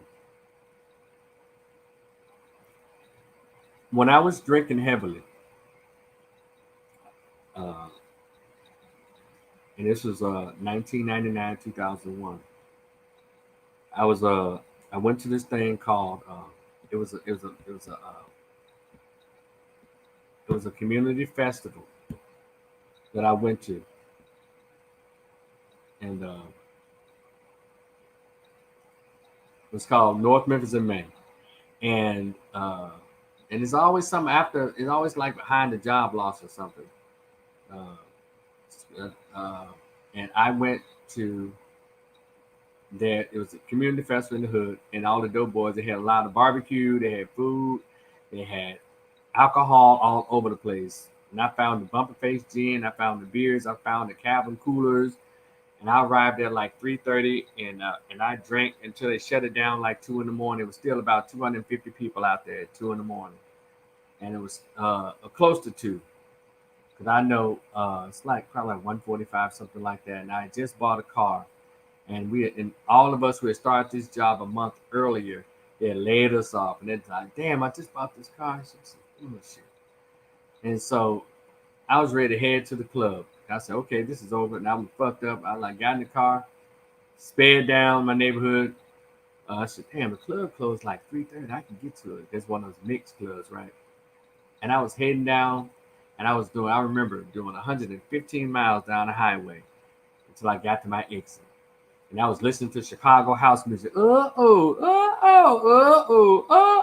Elevator up and down. Elevator up and down. Elevator up and down. She got a big old dookie booty. I want to hit her dookie booty. Dookie, dookie, dookie. Ba ba ba ba da ba ba ba. Elevator up and down, down, down. Up and down. I'm just like, yeah. And before I knew it, I'm doing 115 miles, and I saw my exit. I was like, damn, there's my exit. And I'm like, my front tire said cool, but back tire said fuck it. And I'm like, spun out, boom, off the highway into the ditch on the side of the road. and I and I like, oh shit.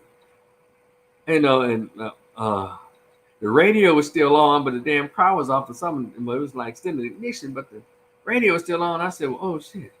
And so, oh shit, the radio is also out. Hit it, gloop, gloop, and drove up out of the ditch and trying to head to the damn club. And next thing you know, my damn thing was rocking. I said, oh shit. And so I pulled over and realized I had a flat tire. It took me forever to fix that damn flat tire. And I put the donut on after about 30 minutes damn here. Trying, and you can't change a tire drunk. And so I I said, okay, I got the donut on. I'm trying to still proceed to the club. And I realized that my car was rocking.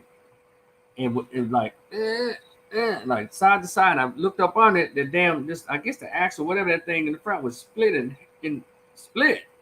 So oh shit. So what I did was I did a reverse there on the highway. I backed back off the on ramp. I went back, and then went back, reversed back over the medium, then bloop, bloop, bloop. And then I bloop, went and drive and went back the opposite direction, heading home. It didn't take me no more than probably 7 minutes to get to that damn off ramp, but it took me probably like 30 minutes to get home driving 6 miles an hour, rocking.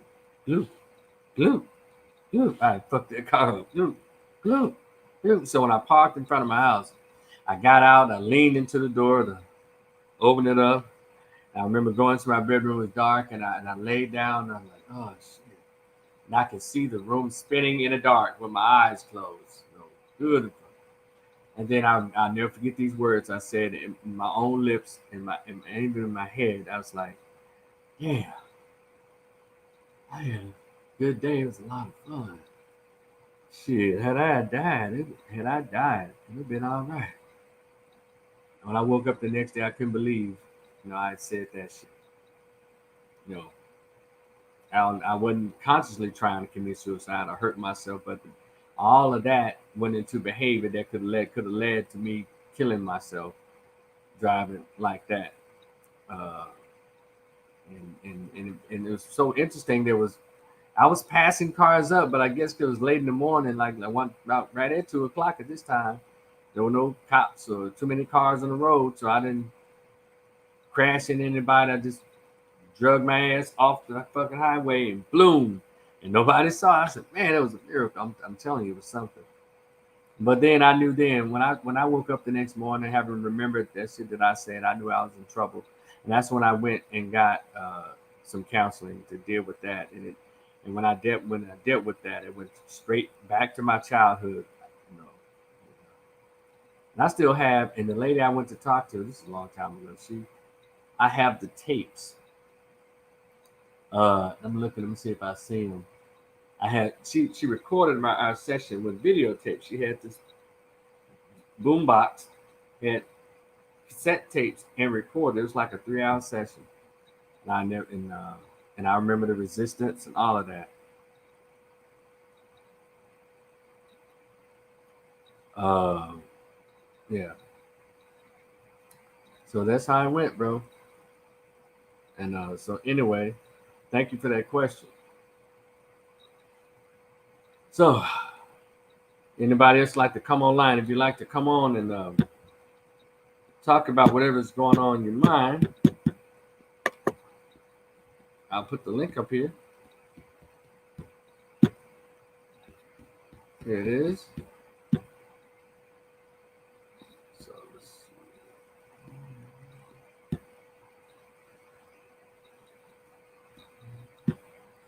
yeah, so but yeah, so but yeah, so I appreciate that question. Anybody else have any questions, or if you like to come on and I put the stream yard up there if you want to come on and talk. So any questions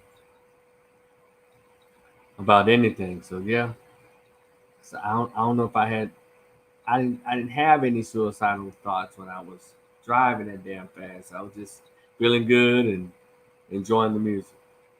And so, anybody else would like to come on and ask any questions or just share some things? Uh, Again, if you know anybody like to just vibe with your boy, just want to holler at me on a professional tip.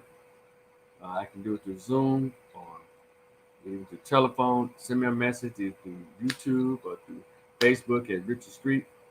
Go in the description box. All of my information, how you can reach me, is in the description box on this live. But if there isn't anybody else, I appreciate everybody, and I hope we all learned something, about ourselves, how important it is to seek mental health.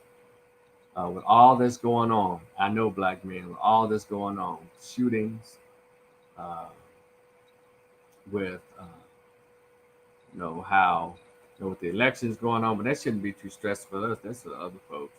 But for us, it's like we're always targeted. They're always, somebody's always, trying to take one out, I guess. And I don't agree with what LeBron James is talking about, or what Terrell Owens. I'm not afraid of the cops or anything like that, and I don't like them to put that out. That's not my biggest fear as a black man.